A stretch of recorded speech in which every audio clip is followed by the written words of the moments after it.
Afternoon बच्चों। मैं आपकी डीपीएस स्कूल से आपकी संस्कृत टीचर। आज हम क्लास 9 का 5वां पाठ पढ़ेंगे जिसका नाम है सूक्ति मौक्तिकम, सूक्ति रूपी मोती। तो पाठ परिचय बता दें।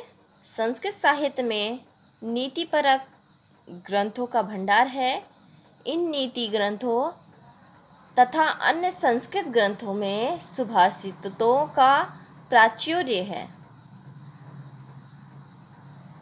इन सुभाषितों मतलब सुंदर वाणी, अच्छी वाणी, सुभाषित में मानव जीवन उपयोगी तथ्यों का सरलता से वर्णन किया गया है। ऐसे ही कुछ अच्छे वाक्य का संकलन प्रस्तुत पाठ में किया गया है, जिसमें सदाचार का महत्व, प्रिय वाणी और आवश्यकता, परोपकारी व्यक्ति का स्वभाव, गुणों का संग्रह की प्रेरणा, मित्रता का स्वरूप, उत्तम जन संगति तथा सत्संगति की महिमा इत्यादि विषयों पर प्रकाश डाला गया है। तो स्टार्ट करते हैं आपका लेसन। वित्तम यत्नेन संरक्षेत वित्तमेति च याति च अक्षिणो वित्ततः क्षीणो वित्तस्तु हेतो हतम्। कहने का तात्पर्य है कि मनुष्य को अपने चरित्र या आचरण को प्रयत्नपूर्वक रक्षा करनी चाहिए, क्योंकि धन तो आता है और चला जाता है। तो धन के आने और जाने से या नष्ट हो जाने से मनुष्य क्षीण नहीं होता है, लेकिन अगर आपका आचरण या चरित्र नष्ट हो जाता है तो आपके पास कुछ भी नहीं बचता है। ठीक है, तो आपका सर्वस्व ही नष्ट हो जाता है। इसलिए अपने चरित्र की हमेशा रक्षा करना चाहिए। सुयन्तां धर्म सर्वस्वं सुत्वा चैवा वर्धार्यताम् आत्मना प्रतिकूलानि परेषां न समाचरेत्। तो कहने का तात्पर्य ये है कि धर्म का सार क्या है, सुनो और सुनकर इसका अनुगमन या इसको धारण करो या इसका अनुसरण करो।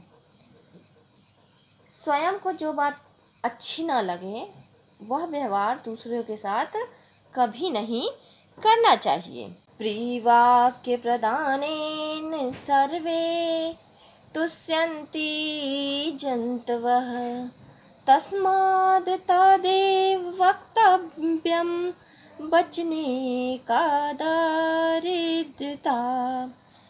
तो मीठी वाणी बोलने से सभी प्राणी जो हैं वो प्रसन्न होते हैं, इसलिए वही बोलना चाहिए।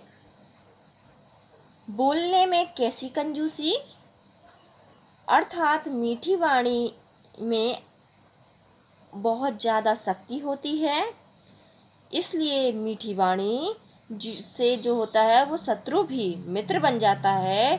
तो हमेशा हमें मीठी वाणी ही, मीठी या प्रिय वाणी ही बोलना चाहिए। पिबन्ति नद्या स्वमेव नाभ्यः स्वयं न खादन्ति फलानि वृक्षाः नादन्ति सस्यं खलु वारिवाः परोपकाराय सतां विभूतया।